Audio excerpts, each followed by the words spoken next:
Hello and welcome to my channel. I am Stephanie. This is the Let Me Introduce You series.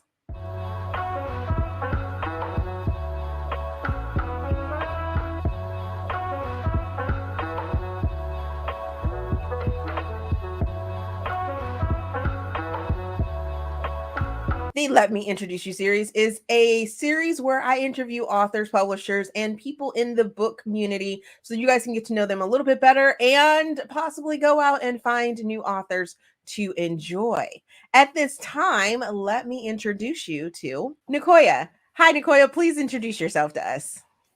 Hi, Stephanie. I'm Niccoyan Zheng, and I'm a newer author. I've just recently, in the last 2 weeks, put out my second book. So thank you for having me.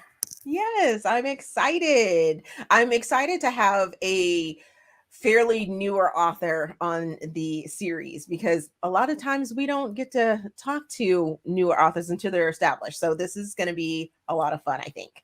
So, when did you realize that you wanted to be an author?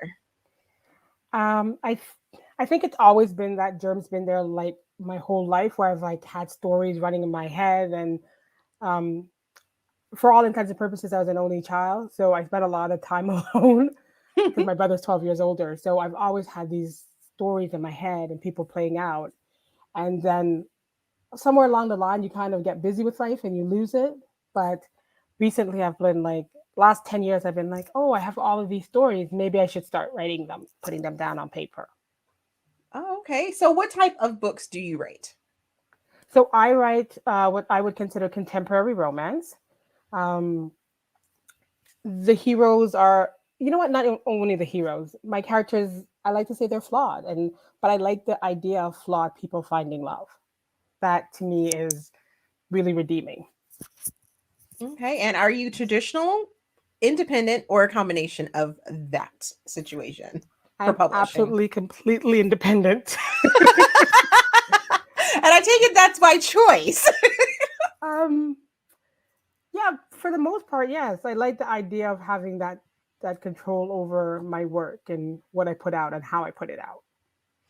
Okay. And are you a reader? Voracious.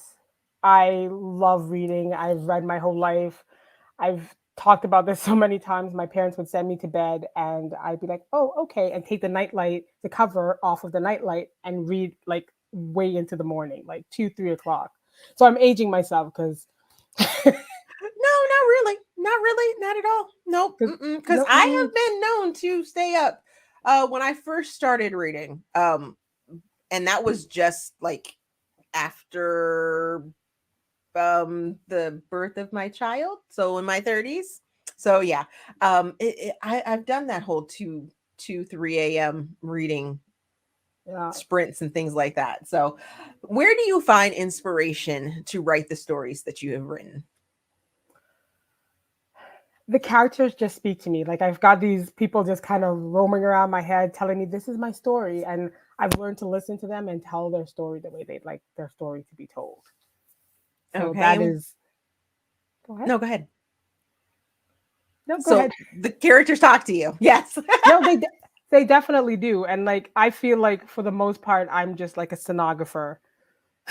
Just reporting what they're showing me.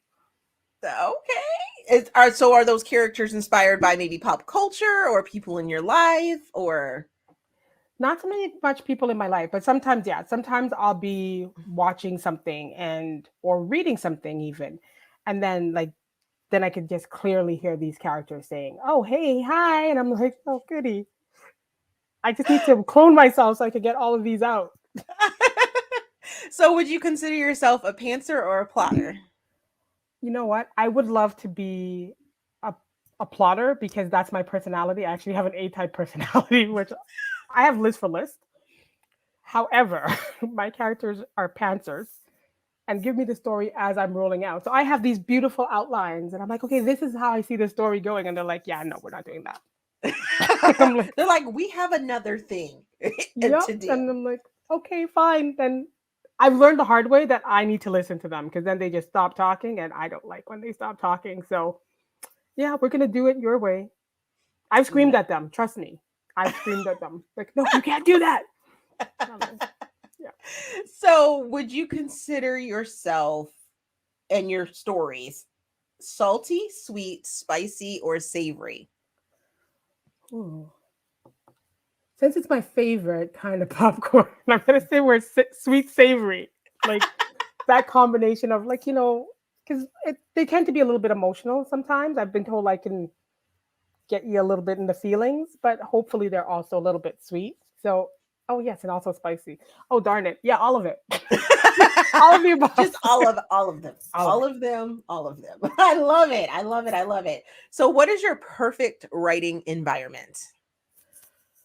Oh, where I can just, um, well, I have a writing partner, and I tend to write really well with the writing partner. So we do sprints, we take a little break, we talk, even if it's not about what we're writing, and then they get back to it. So that kind of 20 minutes just straight, and then 10-minute break, 20 minute, and then having somebody else there to just bounce thoughts of, even if it's not about the book, really is my perfect environment. It's really helped.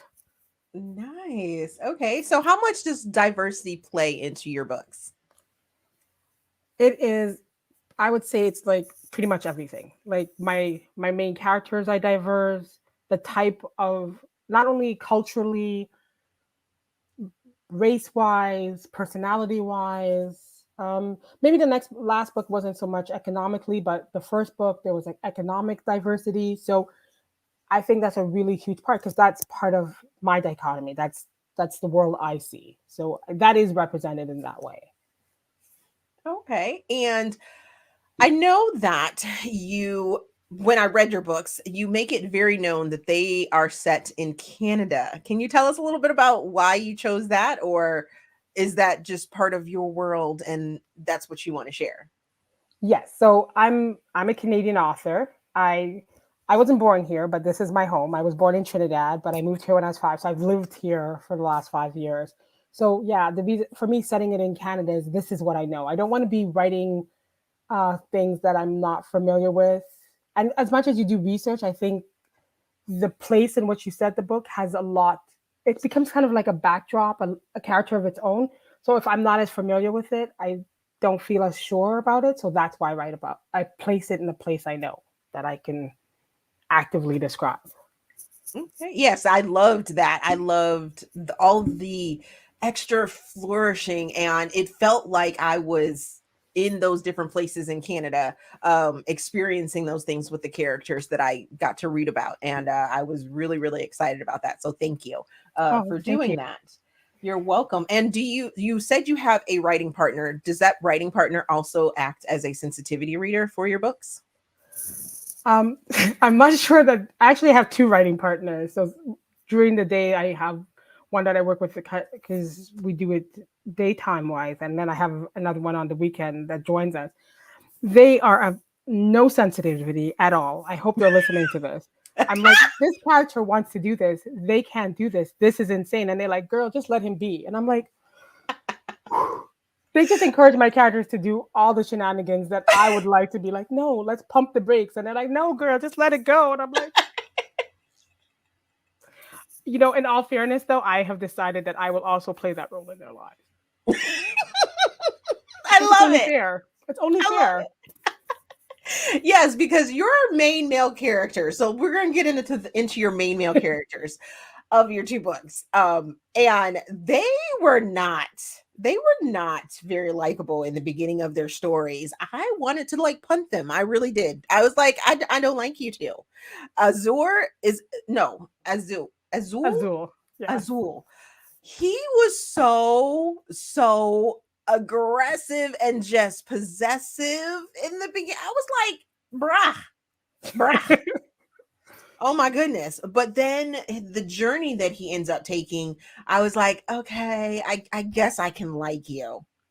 I guess I can like Very you. reluctantly. Very reluctant. Very, very, because I was not very happy with his um emotional journey, I guess you could say, Yes. throughout his the reasons that he did some things.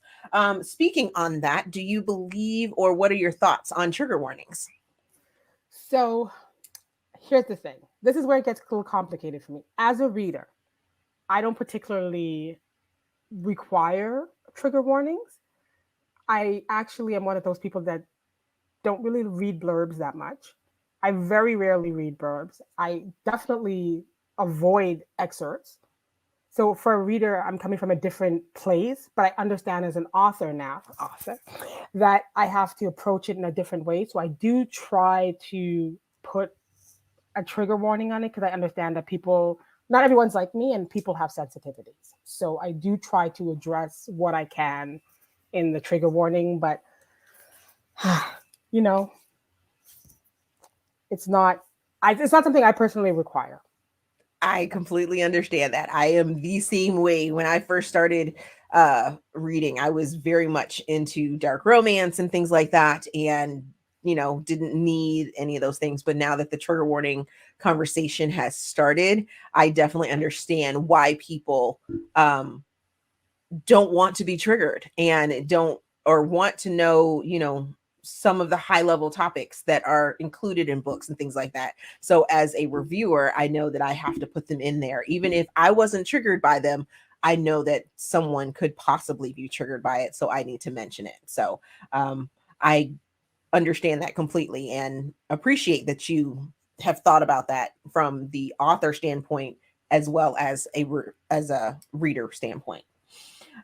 So what we're going to do something really, really fun right now. So you have 2 books out. The first one is called Consumed. Is it Consume or Consumed? Consumed. Okay. So if you and the media gods were able to, would you make that into a movie, a TV show, or a limited series? Consumed. I think we could only take him in one shot, so let's do a movie. I love that.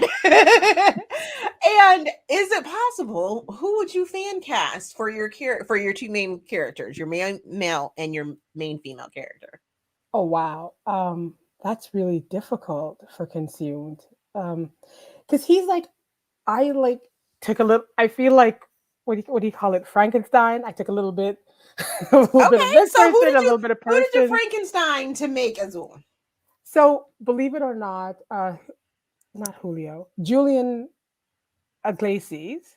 No, it is Julio. Julio Julio? Iglesias Jr. Julio Okay. Iglesias Jr. Because he's also Filipino and Spanish. So like that face structure, that's what I see, and the hair, and then Okay. like more of like not the way he started off because his body evolves during the book, but like more of a rock type of body because he does have kind of like, in my viewpoint, he has kind of like that Somalian thing going on. Mm-hmm. So not Somalian. I think I'm mixing them up. You know what I mean? Yeah. So yeah, so a combination of those 2 men who seem very different, but in my mind works. And then you got to pop in some blue eyes, and then so we'd have to like just build a person. Let's go to Okay. Build a Bear. Oh, yeah, that works for me and for our female character. For our female character, Because I was having a hard time sort of picturing a fan for her. So I was like, who could I put in that? And I'm just so glad that I get to pick your brain on who you kind of Frankensteined her to be as well. actually, I picked a model, and she's not very well known, so it's really difficult. I'm trying to think of somebody who's popular who could be like, okay, her. Because I have a lot of celebrities that I'm like, oh, I really love. Oh, Shadoe Stevens' daughter with red hair. Now I see this is really horrible because I can't remember her name. Let me see if I can find it. Shadoe Stevens? Yeah, so this was this again, I'm aging myself. He was a celebrity in like the 80s and 90s, and his daughter is now an actress. So let me see if I can find it. Huh. And so physically, I'm guessing her. Okay. I will have to look that up because I'm very curious now. I believe it's Amber Stevens. Okay. Which is really hilarious because her name is Amber. Yeah. I just realized, I'm like, why were you having problems finding this girl's name? Yeah, so Amber Stevens. Okay. With red hair. Okay. Yeah. that worked out for me. So now I know. Now I know. Okay, Now I can just pop it out. Yeah, Amber Stevens. That's who I'm envisioning. so for retrograde, which let's discuss this because I thought your take on amnesia was super interesting. I've read a lot of amnesia books, and this take of them actually getting a divorce was so interesting. What made you do that? Um, I did not do this. This is not how. Again, that's not how I envisioned the story going. I was like, oh, they will work through this and find a way through it. And then he's like, yeah, no, I'm out. And I'm like, sir, would you please see outline? Did you see where I said you got no? Okay. But I but since I this is the second time I wrote this book, then I'm like, I'm gonna do it your way. I apologize. Let me just go with your Wow. crazy. What do you mean the second time you wrote this book? Not Well, like what? Go so ahead. Because I've got to know. You opened up this can of worms here, ma'am. I did. And I did. the second time you've written this book. So this it's not even like it's a draft thing. You wrote a complete book and then rewrote it? Well, not the complete book, but I was like 45, 50% into the book and then scrapped it and started again. So Wow.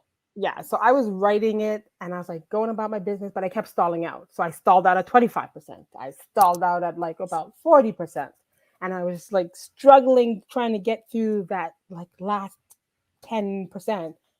And then Consume showed up because I wasn't planning to write Azul. He's not part of my list. I have a list of characters that, oh, these guys exist in my head for a while. I'm going to write them out. He was not one of those people. He just was like, hey, let's do this. And I'm like, no. And my writing partners, as aforementioned, were like, girl, just write the outline and then he'll leave you alone. He didn't leave you alone. No, He's like, ma'am. I want a whole book. I want my whole Yeah. book all by myself, which was a pleasant surprise as well, because you can read retrograde and not have read consumed, but it's fun that I read consumed and then read retrograde. And I was like, oh, this is how this connects and here and there. And it was nicely twisted together, ma'am. Thank you. So what I learned though from writing Consumed was that I need to listen to my characters, even if I'm not I'm bored with some of their shenanigans. I still need to write it the way they're showing it to me. So that's why I scrapped what I had with Retrograde and I started again because that's not where the book starts. The first time. The first time I wrote it, I was like, oh, let's do it in chronological order because I'm very linear. Let's start Mm-hmm. at the beginning where they met and work our way through. And it wasn't working. They wanted to start where it started. So that's what I did. And then I was writing and I'm like, oh, you guys, stay together, work it out. And he's like, no. And I'm like, fine, then let's do it your way. And you know what? Although it's a little bit crazy, like for me as a woman, not as like an author, I'm behind. I have to stand behind what my characters do. As a reader and as a woman, I'm like, no, no, sir, no, no, no, no, no, nay, nay, nay. But you have like I'm trying to understand my characters, so I'm like, I get why he did what he did. I'm still not 100% on board. I'm Mm. with you right there. Yes. I was not happy with him. But it's interesting because I was like, after I finished reading it, I was like, why is there a 1 star on this book? Because I went and looked at some of the reviews and I was like, why is there a 1 star? And I looked at the writing for the 1 star and it said something about, oh, she turned over too quickly and she just rolled over and let him back in her life and things like that. And I'm like, did we read the same book? Because 45 to 50% of this book is him working his way back into her life. Yes, And he her had to earn it. he definitely had to earn it. So I was like, we must have read this a different book because um Homeboy earned all of that back. And I liked that they worked through their issues. Her working through the knowing what she knew and him sort of relearning what they should have known together. And I I like that. I liked their journey. I did enjoy their journey. So we're getting more books, right? Because you introduced some other characters decided to speak to you. We're Yes. getting books, right? Yes, you definitely are. I'm currently working on my third book. So yes, you definitely Okay. So when are we getting the second book? Because is it gonna be the Russian? are. That I get asked a lot. He is actually in this because the way I conceptualized the series to begin with, it was always this order. It was Nico, Aaron, and Maxim. Oh, And so Aaron is you're gonna next. make me wait. I'm sorry. It's not only you. I've got letters from my friends. I can't believe they write me letters. Because I'm like, you know me, just tell me. I'm still not gonna do it, but just tell me. Well, it makes sense now. The characters decide to talk to you in a certain way. I guess I'll be okay. Well, there's a lot going on with Maxim, so I can understand why he's last. He's not all that he appears, so it's important Mm. for me to take my time and learn all his nuances. Oh, this makes me more intrigued. Thank you. I am so excited about that. But we skipped over, or we didn't skip over, we started chatting. Yeah. So would you make Retrograde into a movie, TV show, or limited series? I think we could spend a little bit more time with them. So I would say limited series. Okay. Yeah, Yes, I I like wish I could that. spend more time with them. Okay. Because I definitely could see that. Because, like, when I say limited series, I mean like Netflix or one of the streaming services so we can get all that juicy, curse words and sexy Yeah, times and, because they like their the sexy time. Like that part they had figured out. oh, yes. Yes, I did. That part they Yes. figured out very quickly. It's the Yes. emotional stuff they had to work on. So yeah, I would like to definitely. And I had to cut some scenes. Like I did cut. That is the one part that I'm like, what we're not going to do is just have a book Have a book full of sex. just sex, because like let's try to use our words. That was mostly for him. Let's use our words. What would you like to say to her? Ooh, because his whole posture and stance when he makes it to the cabin, I was like, "Oh, sir, Yes, sir." I was Oh, like, yeah, that's what he started winning me over as like from a reader standpoint. Where like I kind of separate myself. I'm like, there's a difference between me writing it and me reading it, and from like a reader standpoint, I'm like, okay, I see you. right. You're coming around. So, who would we fan cast as Nico? Oh wow. Although I knew this was coming, I was like, yeah. There's an Italian actor, and I don't know his name. You know what? I hang out on TikTok, and I Okay, promise you, I'm gonna pop up. I'm gonna make a TikTok of my inspiration for okay. these guys. Yeah, because he's a little bit older. He's Italian. He's just a beautiful looking guy. Ooh, So well, I can't wait to see that. because I think a lot of times when I'm picking people, it's like I come across like models for them rather than like actors or Extra actresses. celebrities, right? Yeah. Okay, okay. I So I'm like looking for that. who I'm looking for like what I'm seeing in my eye. Like, yeah, that's what you look like. So far on the things I currently have out, I don't have celebrities. There's some things that, you know, for Okay. otherwise. So give me a good description of Nico then. Because, like, I have one other than Italian. I'm like, I don't know how else I would describe Nico. So he's one of the descriptions of him is like he's the dark prince, which is like very um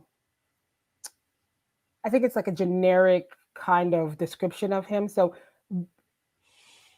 how do I put this?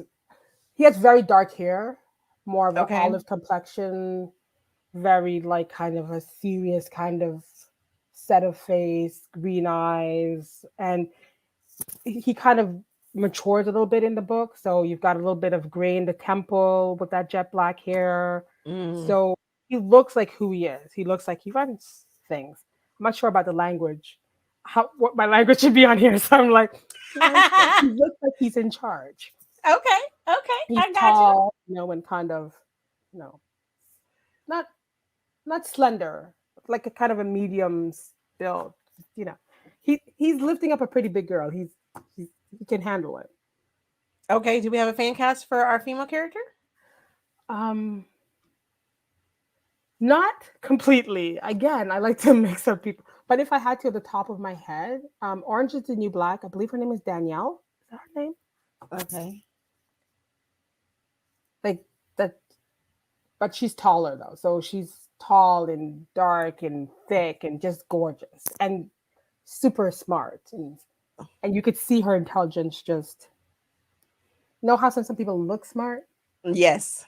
She's got that air about her, like that sophistication and that intelligence, and but that's stunning. Like her mom's a model, her dad's a model.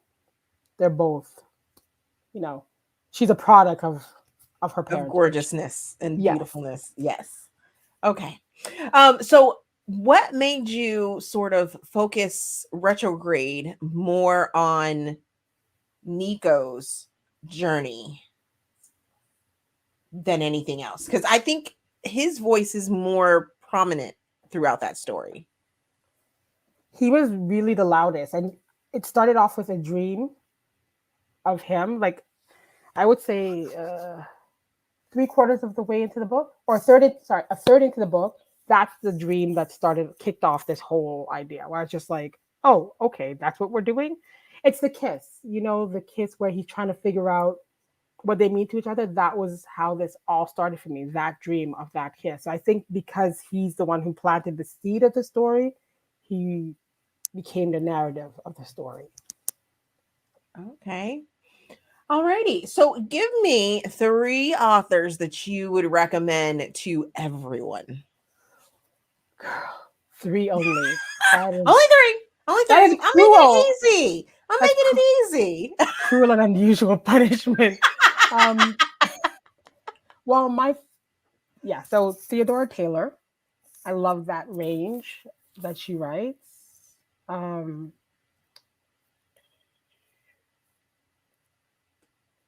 Evelyn Sola and Dari McCoy. Ooh, see, Dari's a new one, and Yes. I'm excited to jump into her work as well. So, Well, that's like, okay, I might be a little biased. That one might be a little bit biased because that's my writing partner. That's my girl. But honestly, that aside, she's a brilliant writer, and seeing how the stories unfold. But yes, the other authors as well are absolutely phenomenal. I like when people tell stories, but you just under the surface, there's something else going on. And wait, there's something else going on. And right. you have to follow all the signs to get to where you're going. So that's, to me, it's not just one-dimensional reading. It's, you got to put all your senses in there. Okay. Alrighty, so we have gotten to the portion where I get to ask you random questions. Thank you for supplying your favorite number. And don't come after me because these questions are completely random and sometimes they're serious, sometimes they're just fun. Feel free to pass if you want, but I would just appreciate it if you just, answered them. It's Friday. I'm feeling brave. Let's do this. Okay, so first question. What things do you do every day that you wish could be automated? Automated. Driving. I'm not a big fan of driving. Like, really? Yeah, I drive absolutely because I have to drive. Oh my goodness. The whole pandemic, I did not drive. I just started driving because I started to have to drop my son to school. So yes, automated driving, I'm there. Nice. See, I would definitely, that would be like in my top, right, for automated driving, just because I have this road rage thing going. So yeah, that would, and I live like in a congested area. So if I could have someone drive and I wouldn't have to deal with the other drivers, if everyone was automated, yeah, I could definitely do that. So yeah, I feel too. you. See, like it's also about tax. Yes, I feel that. I feel you on automated driving. Yes. So, would you rather never celebrate your birthday again or never drink alcohol again? That this is so easy for me. Alcohol, because listen, my birthday is a whole thing. Oh my Okay, like goodness. my birth, Really? my birthday. Listen, I'm just gonna put it out there because that's how much I love it. My birthday is September 24th, and so we're probably gonna stop celebrating. I try to keep it a month, but if it spills over into November, that's not on me. Wait, that's Okay. like a month and a half, ma'am. Like I said a month, but October, like, is right there. November's just looking at October 24th in the face. So if it spills over, it spills over. So yeah, I could give up alcohol, no problem. But my birthday, no, no, ma'am, not doing that. Oh, wow. Okay. I love my birthday. So, what characteristic are you most known for? um, I hope I hope it's for being kind, like being a kind Oh, person. I hope you know that resonates with people, that I care about people and I love people, and but the sub of that is probably like, yeah, her and her big mouth, she's funny. Like, I hope that's another one. So kind and that funny. oh my goodness. I didn't even think about kind. And that is just such a beautiful answer. Just, oh, ma'am, ma'am. Okay, you're taking my questions all to a different level. And the final question. What would be the most absolute worst name you could give your child? My God, I see. This question is the one I have. Can we? No. No. Mm-mm, Okay, mm-mm. no, I can't step out. No. Here's the These are thing. I'm fictional gonna. children, by the way. So Well, yeah, if because I you only have, had one and I'm done. So obviously, so am I. So if you gave your done. child a bad name, then that's on you. But No, no, he has a great name. His name is awesome. He couldn't have had another name. And I get in trouble because I remember being on an elevator one time and talking about somebody's name, and the person was in the back, and I met them like a couple. I'm like, yeah, because what kind of name is Gertrude? Like, that's such an old fashioned name. And I was saying that. Just so happens there was a Gertrude in the back of the elevator. Met her 10 minutes later, 10 and minutes later. she's like, oh, and she's so I go to the front desk at work, and I'm like, hey, how are you? What's your name? And she's like, Gertrude, and I'm like, that's a lovely name. So I don't know. Maybe one of them. The what's his name? What is that? Elon Musk. One of them Elon Musk children's names. Oh, he has destroyed them poor children. I mean, do Yes. they really have actual names? Because See, letters that's and safe. You see, symbols. you didn't think I could get around that one, but I did. No, did you though? Did I you did. though? Yes. Yeah, I did. I did. I feel like I successfully navigated that. Well, Niccoya, oh my goodness, it has been a pleasure chatting with you and learning about your new process. And I wish you so much like goodness through this journey. Those two books that we have discussed and you have put out already are so much fun and well, not really fun. They're traumatic, but Sorry. but they're a journey and I was happy to take the journey. I will leave the links for those books down in the description box as well as all of Niccoya's information. Thank you for joining me today though. Thank you. It's my pleasure. I really appreciate it. Alrighty. And thank you for all you do for authors. I just wanted to say that as Oh, well. thank you.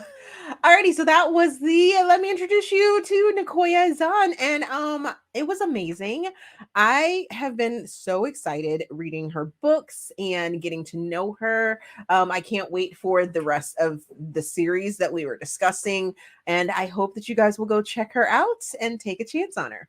As always, if you enjoyed this video, please give me a big thumbs up, subscribe to the channel. Also, there is a feedback form down in the description box. There's an author suggestion form and an author interest form for those authors that are interested in joining this series, as well as for you guys to suggest more authors for me to reach out to.